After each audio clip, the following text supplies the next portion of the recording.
আসসালামু আলাইকুম। আমি doctor Basharul Islam Chowdhury, physician, doctor Mostafa Hajera foundation. আপনারা জানেন এখন আমাদের বাংলাদেশের চলমান হামের যে আউটব্রেক হয়েছে, আজকের টপিকস আমাদের হাম নিয়ে। হাম কি? হাম একটি ভাইরাসজনিত একটি মারাত্মক রোগ, যেটি কিনা প্যারামিউজো গ্রুপের মিজেলস ভাইরাস দিয়ে সংগঠিত হয়। এটি হাইলি কন্টাজিয়াস একটি রোগ। হাম কিভাবে ছড়ায়? এটি রেসপিরেটরি ড্রপলেট কিংবা বাতাসের সংস্পর্শে, হাঁচি কিংবা কাশির মাধ্যমে বাচ্চাদের খুব সহজেই হাম ছড়িয়ে পড়তে পারে। আপনি কিভাবে বুঝবেন আপনার শিশু হাম রোগে আক্রান্ত? এর কিছু সিমটম খুব সহজেই আমরা পরিলক্ষিত করতে পারি। একজন হাম আক্রান্ত শিশু প্রথম 1 থেকে 2 দিন তার হাইড্রেট ফিভার, যেটা কিনা উচ্চ মাত্রার জ্বর হতে পারে। দ্বিতীয়ত, ওই শিশুটির পারসিস্টেন্ট কফ, যেটা কিনা তার অনবরত কাশি হতে পারে। 3, তার নাক দিয়ে পানি পড়া, যেটাকে আমরা রানি নোজ বলি। 4, তার নাক বন্ধ হয়ে যাওয়া। এছাড়া আপনার 3 থেকে 4 দিনের মাথায় বাচ্চার চোয়ারের ভিতরে, যেটাকে আমরা বলি বাক্কাল মিউকোজা মোলার টিথের ঠিক অপোজিটে একটি সাদা স্পট পাওয়া যায়, যেটাকে আমরা বলি কাপলক স্পট। এছাড়া 4র্থ দিনের মাথায় বাচ্চার সারা শরীরে র্যাশ ছড়িয়ে যেতে পারে, যেটি প্রথমে মুখে, তারপরে বুকে, তারপরে সমস্ত শরীরে ছড়িয়ে যেতে পারে। এই 4টি যখন আপনি উপসর্গ দেখতে পাবেন, তখন আপনি বুঝতে পারবেন আপনার বাচ্চা হাম রোগে আক্রান্ত।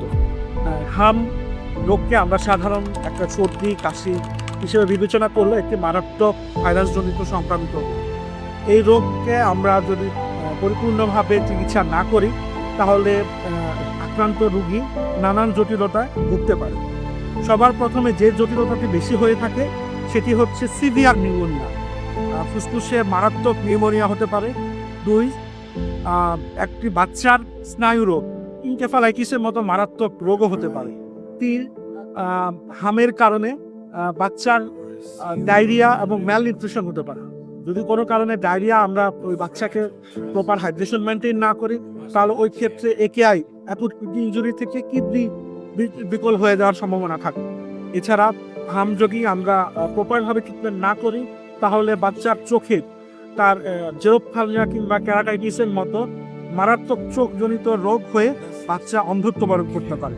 হাম সাধারণত 5 বছরের ছোট যে সকল বাচ্চা রয়েছে তাদের হয়ে থাকে। এছাড়া ছোট বাচ্চাদের ছাড়াও যে সকল অ্যাডাল্ট, যারা প্রাপ্তবয়স্ক আছেন, তাদেরও হতে পারে। এছাড়া যাদের লো ইমিউনিটি আছে, তাদেরও এই ধরনের হাম রোগ হতে পারে, যেটি খুবই অপ্রতুল। হামের ক্ষেত্রে আমাদের করণীয়, সবার প্রথমে আমরা MR, যেটা মিজেলস এবং রুবেলা, কিংবা MMR, মিজেলস মার্স রুবেলা যে ইপিআই শিডিউল রয়েছে, সেই শিডিউল অনুযায়ী আমাদের টিকা নিয়ে নিতে হবে। সাধারণত বাংলাদেশি ইপিআই শিডিউল অনুযায়ী আমরা 2টি টিকা, মিজেলস মার্স রুবেলা MMR কিংবা MR যে টিকা রয়েছে, সেটি বাচ্চাদের 9 মাস এবং 15 মাসের সময় আমরা টিকা দিয়ে থাকি।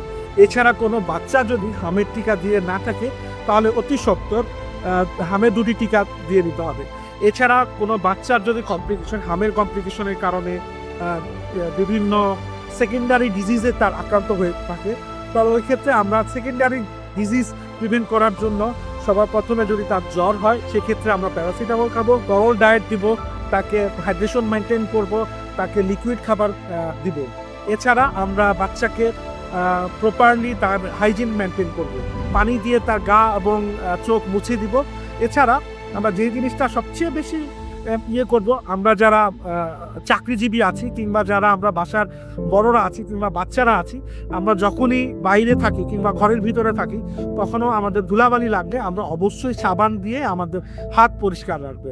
আমরা সবাই মনে রাখবো, হাম থেকে বাঁচার জন্য সবচেয়ে মেইন যেটা, সেটা হচ্ছে আমাকে টিকা দিতে হবে। টিকা দেওয়ার মাধ্যমে এই হাম থেকে বাঁচতে পারবো। আপনারা জানেন, আমরা ডক্টর মোস্তফা হাজেরা ফাউন্ডেশনের চিকিৎসক টিম, আমরা সবসময় দেশের ক্রান্তিকালে আমরা মানুষের পাশে থাকি। এখন বাংলাদেশের চারিদিকে হামের যে প্রাদুর্ভাব, এই প্রাদুর্ভাবে আপনার আশেপাশে, আপনার ঘরে যদি কোনো বাচ্চা হামে আক্রান্ত হয়, তাহলে আমরা ডক্টর মোস্তফা হাজেরা ফাউন্ডেশনের চিকিৎসক টিম এবং আমার ভলেন্টিয়ার টিম সর্ব অবস্থায় আপনাদের পাশে থাকবো। ইনশাআল্লাহ আমরা সচেতন হব, হামের যে টিকা সেটি দিব, এবং আমরা এই হামকে প্রতিরোধ করতে পারবো।